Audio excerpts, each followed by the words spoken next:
Salut à tous les amis, bienvenue dans ce nouveau vlog. Bon alors, on se retrouve, ça fait un petit moment, je me répète un petit peu là-dessus en ce moment, c'est vrai que je suis pas très présent, je peux pas vous expliquer pourquoi encore pour le moment, mais sachez que ça va venir. Je vous dis juste que je suis en train de bosser sur quelque chose de, je l'espère, fort sympathique pour le début d'année. Enfin voilà, on verra ça en temps et en heure. Toujours est-il que là, je me suis remis sur une machine qui traîne à l'atelier depuis un petit moment maintenant. Je te montre un petit peu, tu vas voir, ça change. Alors, qu'est-ce que c'est? Et non, ce n'est pas une Magnum Racing XR, c'est un 103 RCX. Voilà, donc une machine, bon elle est un peu abîmée maintenant, hein. C'est une mobilette qui a été construite il y a une douzaine, une quinzaine d'années maintenant par son propriétaire. Malheureusement, elle a jamais été finie au niveau moteur. C'est un peu dommage, en fait, il était bloqué sur ce côté-là, lui.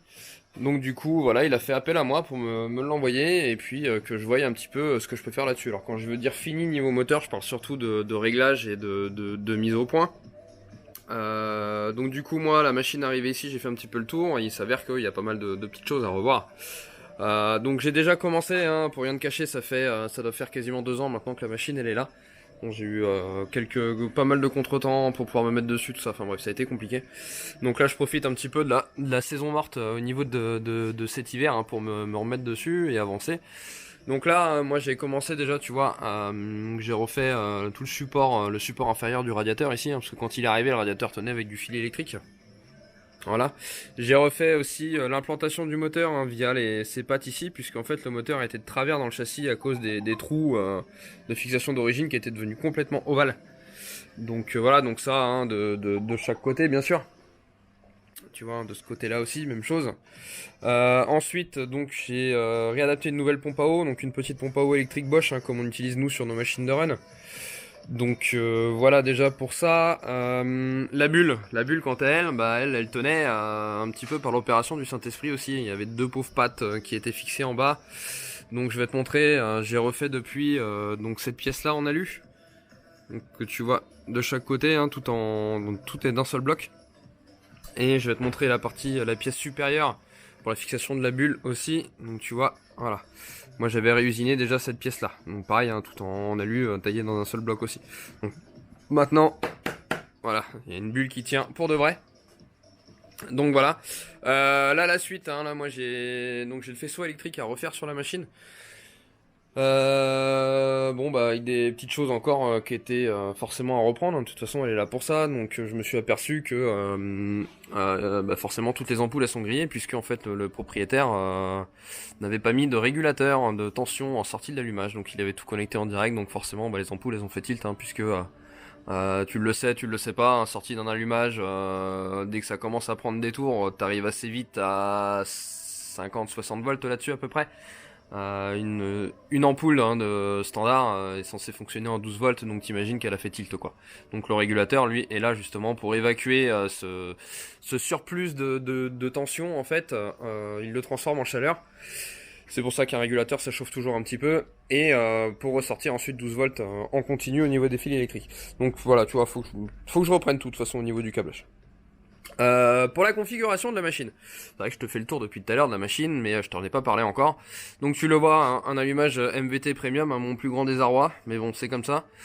Une paire de carters mal aussi.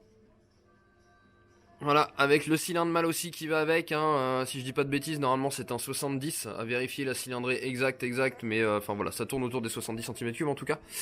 Une boîte à clapet, je pense que c'est une Malossi VL6 avec la pipe Malossi qui va dessus. Et le carbu, c'était un... non, forcément ça va être marqué de l'autre côté, je sais plus, 19 ou 21. L'un ou l'autre, c'est au choix. 21, c'est un carbu de 21. Le variateur Malossi, Variotop, si je me dis pas de bêtises, hein, je suis pas un grand connaisseur des mobilettes, mais il me semble que ça doit être ça. Bon bah après poulie embrayable, et, je peux voir à l'intérieur là, c'est un embrayage Doppler qui est dessus. Voilà, et pour cracher tout ça, le petit pot Ninja G2 qui va bien. Voilà, le G2 Open, je sais pas si tu vas réussir à le voir, mais c'est marqué juste là sur le dessus. Non, c'est pas lisible. Enfin, c'est pas lisible à la caméra, mais bon, voilà, moi je le vois. Et puis voilà, hein, sinon au niveau des transformations de la machine, hein, bon bah le gars s'est fait plaisir sur le mastic et compagnie, tu vois, un réservoir qui a été entièrement mastiqué, comment dire, la barre de renfort ici qui en réalité est en bois, pareil qui a été entièrement mastiqué, une coque arrière de XR qui a été recoupée, on a deux amortisseurs de dirt hein, qui ont été adaptés dessus. Donc c'est pareil, tout ça c'est le travail du gars. Et puis un frein avant et frein arrière, système de nitro avec des disques, je sais pas trop quoi, mais bon voilà, des disques qu'il a adaptés dessus. Donc toujours est-il que voilà, ça fait un bon petit châssis avec bon bah des points positifs, des points négatifs, mais bon ça reste une mobilette, on peut pas trop lui en demander non plus, hein, forcément. Donc voilà, donc comme je te disais, la machine a été construite il y a une dizaine d'années, elle a été stockée, mal stockée, et d'où le fait qu'elle soit abîmée, hein, tu vois, voilà, il y a des pets de peinture un peu partout à droite à gauche, et en plus, bon, moi elle est arrivée par transporteur en fait à l'atelier directement, et c'est vrai que bah, quand elle est arrivée, elle était couchée sur une palette et tout, enfin je pense que le transporteur a fait un peu le débile au niveau du chargement, déchargement de la machine durant le transport, et du coup voilà, ça explique un petit peu l'état général de la machine. Mais bon, moi là, l'idée c'est de la remettre mécaniquement fonctionnelle et ensuite le gars lui la redémonte entièrement et suite à ça repeinture. Donc voilà, allez, moi maintenant je m'attaque donc réparation déjà au niveau du feu arrière. Donc le feu arrière, tu vois, enfin le feu alors c'est ça qui est fixé sous la machine dans le passage de roue et donc tu le vois déjà, bah ça peut pas fonctionner puisqu'il reste plus qu'un fil sur les deux. Normalement, il y a un fil qui est censé être soudé sur la petite rondelle ici, donc ça c'est pour le moins si tu veux. Donc bon, bah voilà, je vais essayer de ressouder un câble proprement là-dessus et puis déjà de remettre ça. Bon, tu vois, du coup, après un coup de fer à souder, l'aide d'une troisième main, je parle de ça, hein, pas de... Je te vois venir avec tes idées mal placées. Bon mais... Et là, miracle, voilà, ça fonctionne. Allez, un feu arrière qui est sauvé et qui est reparti pour un tour. Donc là tu le vois, petite technique, hein, si jamais tu sais pas faire de la soudure, enfin même si tu sais en faire, généralement les gens le font mal en fait. Donc tu vois j'ai mon fer à souder, hein, tout ce qui est le plus simple, mais déjà, première chose que tu vois c'est qu'il y a une grosse panne dessus, je le touche pas forcément, il est chaud. Une grosse panne pourquoi? Parce qu'en fait, avant de chercher à faire fondre les temps, il faut d'abord faire chauffer le fil. Ça paraît con, mais beaucoup ne le font pas, et du coup c'est à cause de ça qu'on se retrouve avec des soudures qui tiennent pas. Ensuite, comment je fais là? Donc tu vois j'ai déjà étamé mon fil des deux côtés. Hein, donc sur ces deux fils là, et même chose en face. Après je vais venir juste l'un sur l'autre, clac clac, hop, je vais les souder ensemble. Et après ça, pour avoir quelque chose de propre et sûr, tu vois j'ai des petits bouts comment dire, de plastique ici. Donc ça en fait c'est quoi? C'est de la gaine thermo-rétractable. C'est à dire que je la glisse dessus avant de faire ma soudure. Je fais ma soudure et une fois qu'elle est faite, tu vas voir, je ramène ma gaine dessus, je la chauffe avec un briquet et la gaine, clac, elle se rétracte sur le câble. Et ensuite ça isole ta soudure.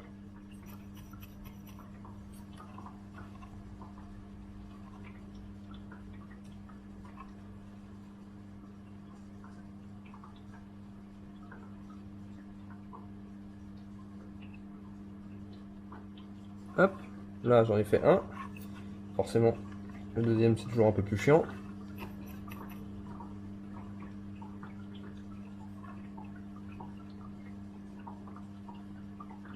Là, je fais le deuxième. Voilà.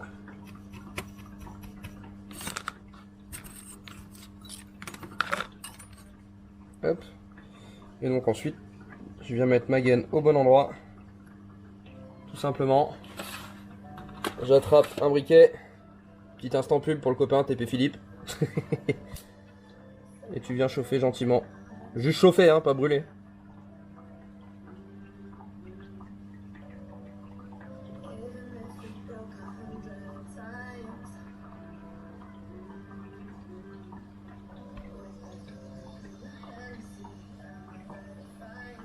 Bien penser à essayer de faire toutes les faces comme il faut, même le dessus.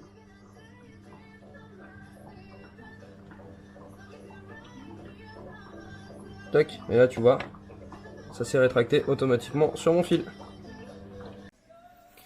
Voilà, le feu arrière est remonté, tu vois, commence à faire chier un petit coup.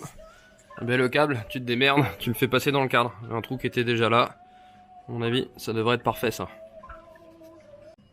Bon les amis, moi j'ai avancé hein, sur la partie électrique.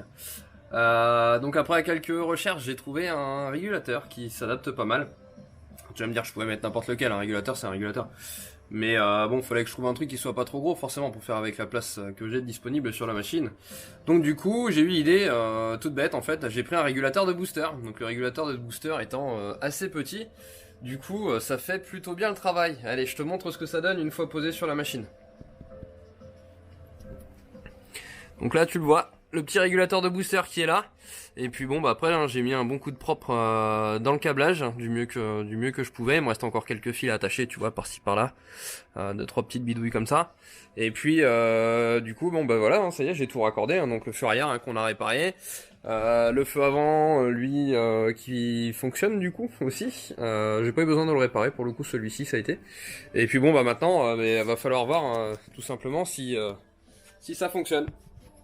Allez, on va regarder ça ensemble de suite.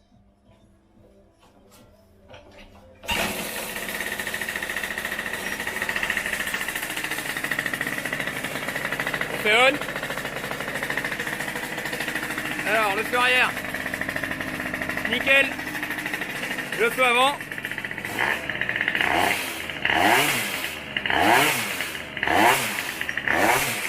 Nickel, ça fonctionne.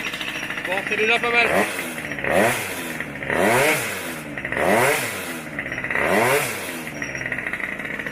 Et le coupe-circuit, impeccable. Bon ben voilà. Déjà, ça c'est fait. Alors maintenant, il me reste encore alimenter la pompe à eau. La pompe à eau électrique, hein, du coup, qui est là, la petite pompe à eau Bosch, hein, tu vois, juste ici. Donc là, faut que je voie ce que je fais. J'ai l'avantage, je vais te montrer. Sur l'allumage MVT en fait il y a deux sorties pour le jus, on a le fil jaune et le fil blanc qui nous en sort aussi. Donc du coup je pense que l'idée, je vais essayer de voir si je peux pas mettre un deuxième régulateur comme celui-ci qui pour le coup lui sera dédié uniquement pour la pompe à eau. Ça va éviter de trop tirer sur le circuit pour les feux. Donc je sais pas encore comment je vais voir ça parce que bon le problème c'est de trouver de la place comme d'habitude. Mais bon, on va réfléchir. Bon les amis, je viens de faire les premiers tests au vent, ça y est, avec la machine, enfin, depuis le temps que je l'ai à l'atelier, c'est vrai que ça faisait un sacré moment que j'attendais ça, je te l'avoue. Bon bah écoute, déjà c'est pas trop mal hein, pour ce que c'est, pour des pièces, surtout des pièces d'époque en fait, hein, parce que il y a que ça, hormis l'allumage qui lui est récent, mais bon voilà. Donc là, j'arrive à 12 chevaux tout rond, donc c'est déjà pas mal du tout. Et je vais essayer de continuer à bosser dessus. Bon là j'ai vachement dégrossi la carburation, hein. J'avais des gros soucis de carbe dessus. C'est-à-dire que donc, quand j'accélérais plein pot, pleine charge on va dire, ça allait très bien, il n'y avait pas de soucis. Et une fois que tu avais fini de faire ton tir au vent, en fait tu coupais les gaz. Et quand tu coupais, donc forcément quand je coupe les gaz ça tend un petit peu avant de les remettre. Et quand je les remettais, là elle broutait à bloc, donc voilà. Donc je savais que ça venait du circuit de ralenti, donc j'ai baissé pas mal mon J-curve de ralenti qui était très gros là-dessus, je sais pas pourquoi, c'était un 50 qui était dedans. Et tu vois j'ai fini avec un J-curve de ralenti de 35. Donc voilà, je vais te montrer un petit peu du coup ce que ça donne hein, quand même, déjà. Et puis après je vais bosser dessus et on va essayer de faire mieux.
Bon tu vois, hein, ça tire pas mal quand même. Hein. Là j'ai même fait un petit peu plus que tout à l'heure. Tu vois là j'ai 12,3 chevaux. Bon c'est normal, je vais laisser un peu la machine refroidir avant et je me rends bien compte que le gros souci, bah, encore une fois là c'est dans la courroie. Hein. Dès que ça chauffe en bas régime en fait la courroie elle patine et puis petit à petit elle accroche et puis elle y va. Le problème c'est que pour pallier à ça, en fait, je pourrais retendre le ressort de, entre guillemets, de pousser, le ressort moteur. Sauf que je veux pas non plus que ça force trop sur la courroie au risque d'aller la retourner en fait, hein, tout simplement. Donc bon, on va continuer à bosser et puis je vais voir, hein, je pense que déjà dans l'allumage, à mon avis, je dois pouvoir encore aller en trouver un peu.